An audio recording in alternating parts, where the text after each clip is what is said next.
I'm the Dean of George Washington University's Elliott School of International Affairs. It is my pleasure to welcome everyone to the second annual Frenzel Memorial Lecture featuring the Honorable Robert B. Zoellick. I would like to extend an especially warm welcome to our distinguished speaker, as Ambassador Zoellick, who was a former president of the World Bank and also former U.S. Trade Representative. Almost 5 years ago to the day, Ambassador Zoellick was here again at GW, giving a speech entitled Beyond Aid as part of IIEP's International Economic Policy Forum series while he was serving as World Bank president. Mr. Ambassador, welcome back. Thank you. We greatly look forward to hearing your insights later this afternoon. Today's lecture is hosted by the Elliott School's Institute for International Economic Policy. The IIEP supports high-quality research that addresses critical issues facing the global economy in the fields of international trade, international finance, and international economic development and poverty reduction, among other areas. Our lecture this evening fits under IIEP's newest signature initiative on global economic governance in the 21st century.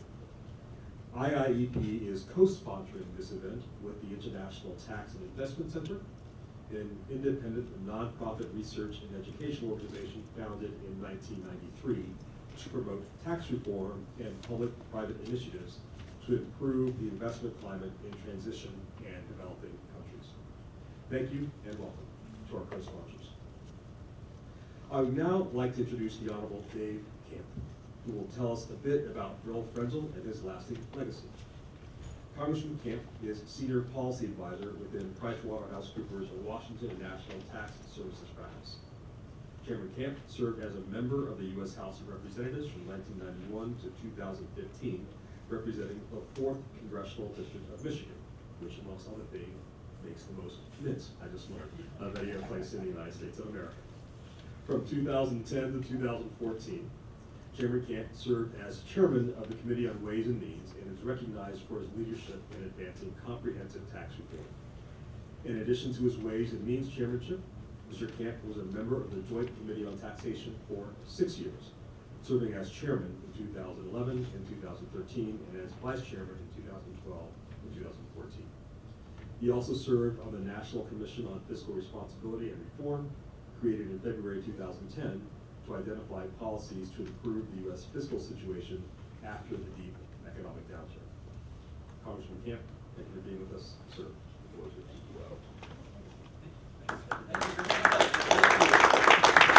It's great to see this great turnout. Good afternoon.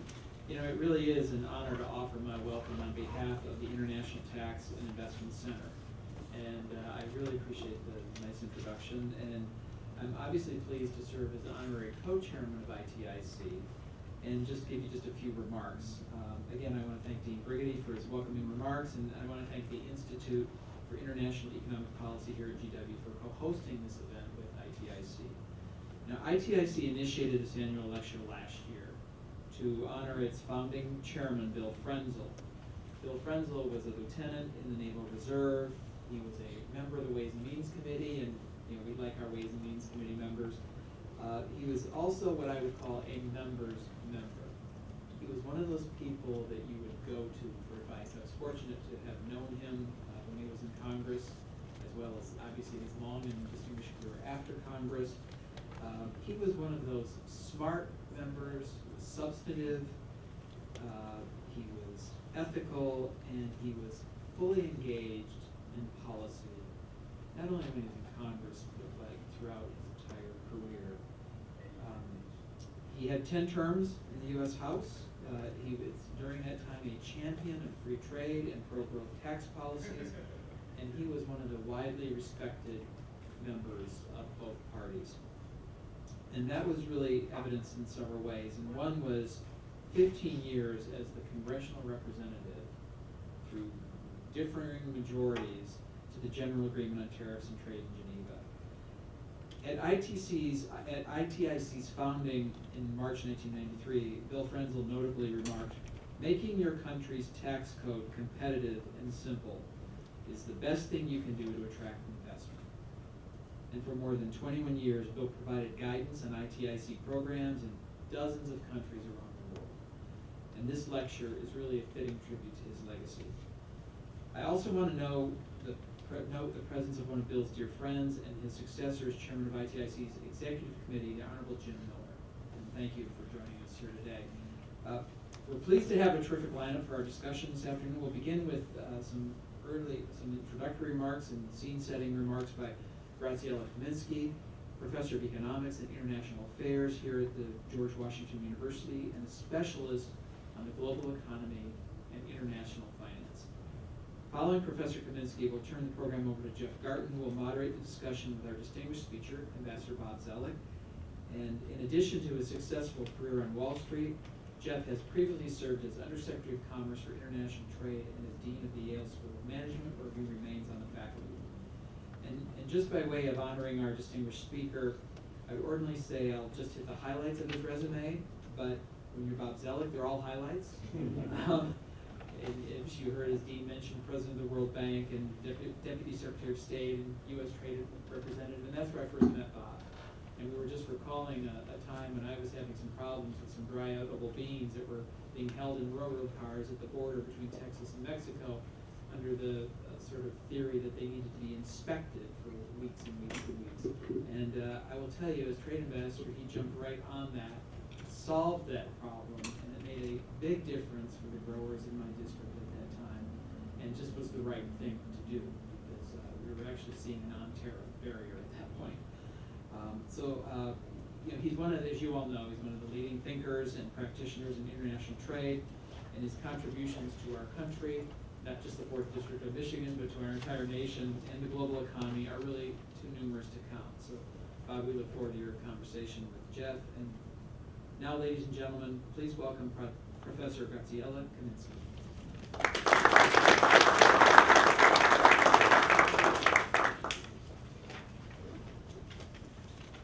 Good afternoon. I was asked by the Dean and the Institute of Economic Studies to talk a little bit about the research that we are doing here at GW, in particular in international finance and international trade. So we know that we are living in challenging times. Okay, we had a crisis in 2008. That spread from the United States to the global economy. Okay. We have the Eurozone crisis in 2011, 2012. Was a sovereign debt crisis, and it was so dramatic that the Euro monetary union was at the brink of collapse. We have had international trade also stagnating following the crisis in 2008. And nowadays, I was emphasized by Madame Lagarde in an article in the Wall Street Journal, it has been at a very low growth rate, far behind what we have observed since World War II. Central banks have been trying to solve these problems, to help their economies. They have implemented policies around the world. At the beginning it seemed to work. Now there are a lot of criticisms about what they are doing. In particular, emerging markets are very worried about the cyclical characteristics of monetary policy in advanced economies because they think that they trigger pro-cyclical policies, amplifying the cycles in emerging economies. So you can see that we are really living interesting but challenging times. Of course, okay, we have been in a long cycle of globalization, and now globalization has been under attack. Going up in value, and they're trying to keep them down. You buy them, and they should go back up. But I'm not even sure you need to use it, because it's like deterrence. Once you have the threat of use it, that with countries in this certain standard, you'd be able to intervene. So we'll see how that idea develops. People who are free traders have been wary about the currency issue because they don't want to trigger monetary policies, but I personally believe you could define this in a way.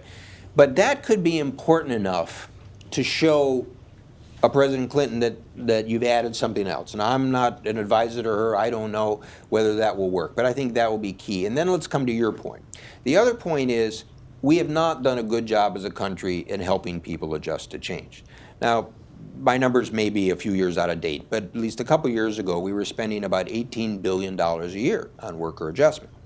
And under a GAO study, Congress has changed some of this. We had 49 different programs from 8 agencies. They were rarely evaluated, and frankly, their performance wasn't very good. So I have long felt, and there's actually what is called the Reform Con movement. There's a number of conservatives that have pushed these ideas to say, look, we need to spend this money or other money more wisely. So, one idea, and this depends on your underlying philosophy. My view is get people back into jobs. They will probably learn more in a job than in some training session. So one idea is called a wage subsidy. So if if you're making $60,000 a year, maybe you get another job at $40,000. Well, a lot of people wouldn't do that at first because it's below their rate. So you take that $20,000 difference between 40 and 60, you take some percentage of it, 50%, in that case, $10,000, and you say, we'll pay that for a certain number of years up to a certain amount. I think that's the sort of bolder change you need. Or one of the things that Dave would have worked on is the earned income tax credit, and there's ways you could expand this. So what that means is get people into jobs. If they earn less, we'll add to their sort of income. Again, I now read about sort of ideas of expanding payroll taxes. I don't know why you'd want to expand payroll taxes, because you tax labor, that makes it harder for people to get into jobs. So you could cut some taxes. There's a lot of ideas about how to help with mobility. I mean, given the information technology, be able to match people in jobs should be much greater now. But on the other hand, sometimes people don't have the mobility. So what access can you have to be able to help them move? It will eventually come back, since we're at a university and you're at a university, to the question of how we do education and help people adjust. And I personally think you're going to move away from traditional degrees to certification and skills and how we use digital along with sort of hybrid education. But the key logic here is, will a society say, let's try to hold off change? Okay, we don't like globalization, we don't like competition, it's painful, we'll try to change, And you get this in the debate about the manufacturing sector, where people say, well, we've lost a lot of manufacturing jobs. True. The value added in manufacturing in the United States has gone up about 60, 70% over the past 20 years. As a matter of world economy, we're roughly in the same 18 to 19, 20% that we've been for a long time. And I point out to people, if you look at farming in the United States, it was about 50% of the U.S. economy in 1900. Now it's 1 or 2% much more productive. The question is, in the case of manufacturing, we produce different things. We have higher productivity. People get paid more, but there's fewer people. But you will move to other industries. George Shultz, Secretary of Treasury and State and others, makes a funny comment. He said, our mistake was not treating software as manufacturing. Because a lot of, 50% of cars are now software, it's considered a service. If we call it manufacturing, we would have had a lot more manufacturing jobs, but it's part of manufacturing. So this is, I think, the big question on the politics that the country needs to face. And what's critical is, to put this in a foreign policy context, this is a simplification, but if the Obama administration thought, well, Bush 43 was too aggressive, we had too many wars, the pendulum swings back, so now people are saying, oh, well, there's vacuums in the world, maybe that's not so good. What I find frustrating is, I support having a strong defense, having a strong military, using it appropriately, but we've got this economic asset, this tremendous economy, this ability to compete, to transform the world. Why would we disarm? And that's the question. Kind of related to this, but I've also seen this not only in my own country, but I've seen it in developing countries. The countries that are more open, that compete, that lower the cost of goods for people, they're the ones that succeed. And this goes, what's also interesting about this, there's partly political culture and history. So in general, if you look, say, at Britain and Australia that have labor parties, so sort of more of a, like, sort of the Democratic Party, but it's a different sort of tradition. They've been for free trade for a very long time. And it comes back to the repeal of the Corn Laws in Britain in the 1850s. And this was done by a Tory, I might add, who split his party. But the idea was the people who benefit from higher tariffs on, they called corn, grains, and wheat, were the aristocrats that had the big estates, and the working people said, we want lower cost food, so let's reduce the tariffs. The U.S. tradition has been different, and in part we've had a big continental economy. In part, the unions focused on this issue. I mean, I use my example of the Boeing aerospace workers, but here's another one. Government workers. So why should government workers be against trade? Or they think that Singapore is going to come in and take over the government and put them out of work? I mean, it's lower priced goods, but people get caught up into this sort of aspect. And so your question's a good one because it forces people to understand. And I think at the end of the day then, it does come back to this question. There are people that do have to adjust. There are people who will lose in the competition. And what I think is a healthy society, you need to help those people adjust. But you don't help them by stopping the economy's growth. Use my example of the 30s. Big trade surplus, 25% unemployment. I don't like that. I think we have time for one more question. Yes.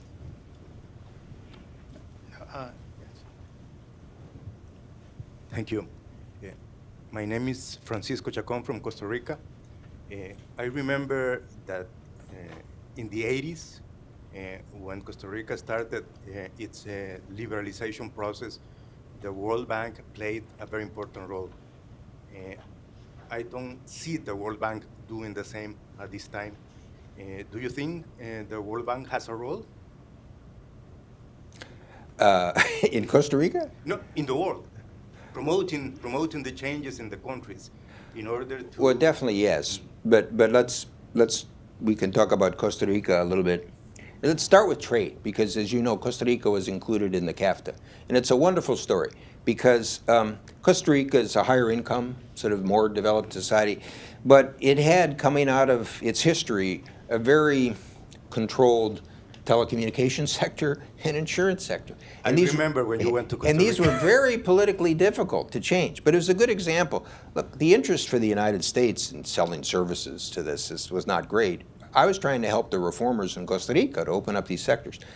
And telecommunications is open, but this is an interesting story. One of my friends from the trade area later goes on to IBM, and they helped create a whole call center in Costa Rica because now the cost of telecommunications is lower. This is happening in Mexico now with the reforms too. So it's a good example of how trade can help the reform process, and particularly with these intermediate goods, sort of help other industries be more effective and draw other businesses like the call centers to Costa Rica. Part of the logic of CAFTA, and when I was at the World Bank, I actually tried to put together a special effort for Central America because Costa Rica has done better, but with El Salvador, Nicaragua, and Honduras, the fundamental issue there is as much one of governance and institution building in dealing with either gangs or narcotics or others. And there's a tremendous amount that the World Bank can do.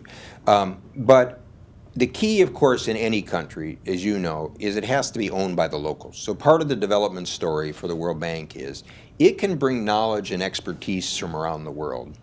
It also has financing capacity of different types. Sometimes private sector financing through IFC, but also sort of basic loans. But ultimately, you need the government to decide and the private sector to take advantage of it. Now, there should and can be enormous opportunities of trying to do this in individual countries. But what it partly emphasizes is, for the bank itself, some people always mistake it because it's called bank, and they think its primary function is money. Its primary function isn't money. Its primary function is taking this knowledge and experience and expertise, but it does have financing so as to be able to sort of push forward the overall agenda. And I think that one of the challenges, of course, for any leadership of the World Bank, and I've been away now for 5 years, and there's the debate about the approach, is that while the knowledge is important, it has to be applied to clients. So this is a bit of an organizational issue. The bank has a matrix. So it has knowledge industries, environment, and social development, and governance, and so on and so forth, and it has regional and country offices. Any big business has the same sort of issue. If you have a bottom line profit-making business, you can be organized by function, whether it's the trading function of an investment bank or M&A and others, and the bottom line forces discipline. The World Bank doesn't always have that. And the danger is you can have people doing knowledge work and they're not really serving the client. So I was a big believer, and the people I brought in, one of the people I brought in, Sri Mulyani just was finance minister of Indonesia. She's just going back. It's a wonderful combination for the bank and for her. But one of the reasons I brought her in addition to being a successful finance minister, and I wanted to improve the gender balance, and an important country, an important region of the world, was that she could tell us how to help work with clients on the ground, how to help not give a textbook solution.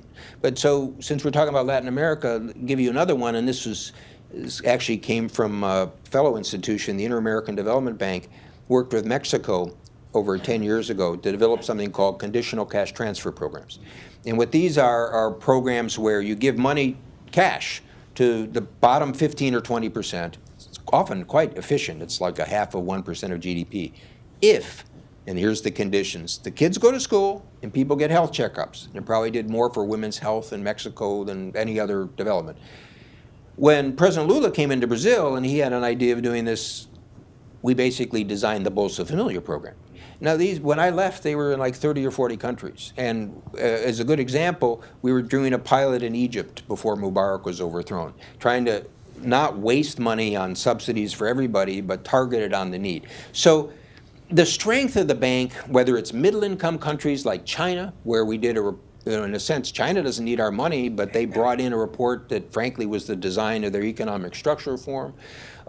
Whether it's fragile states and their special projects of governance and security and development, whether it's global public goods, how do you deal with issues of climate change or trade or the international financial system? The types of things, some of the studies being done here at GW sort of contribute to that. The bank can be a network and can help sort of connect players. But it's not easy, and it requires a special sort of drive and execution. The last thing I'll say is that if you get one of those institutions right, it can be very rewarding because you're taking people, I think we had people from 170 or 180 countries, and you're drawing people with different cultures and experiences and expertise, and it sometimes makes your ability greater to reach out to different. So to share with you a story, at one point in the Vietnamese economic reform process, they were struggling, and they basically came in at a meeting like you have now, these World Bank annual meetings. I'd have 100 bilateral meetings with people, and they were kind of looking for reassurance about sticking with the market reforms.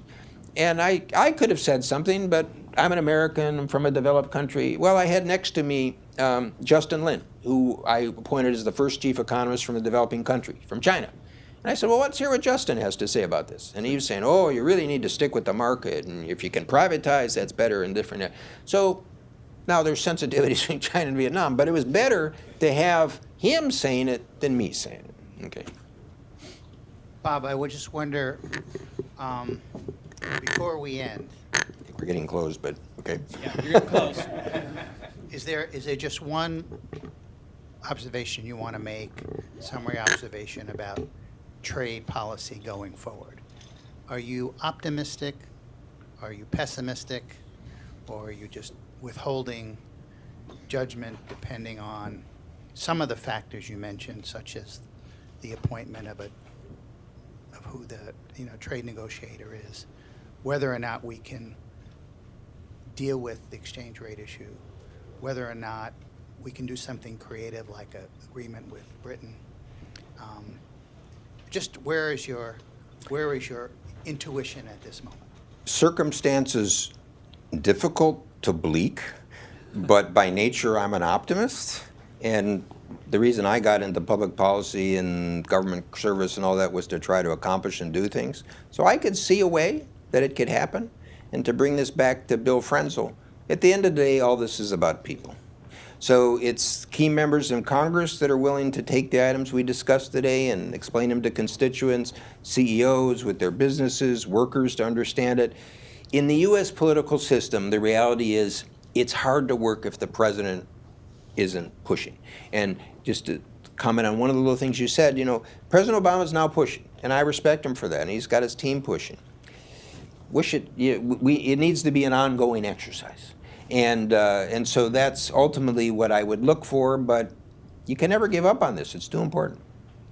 Well, I think this is a discussion that Bill Frenzel would be very proud of, and you've done us proud today. I want to thank Professor Kaminsky and Professor Garten, and obviously Bob Zoellick, for a very informative and really interesting discussion on trade. And there is a reception following this. If you go outside the door and go to the left, and we can continue the discussion at that reception. So thank you all very, very much.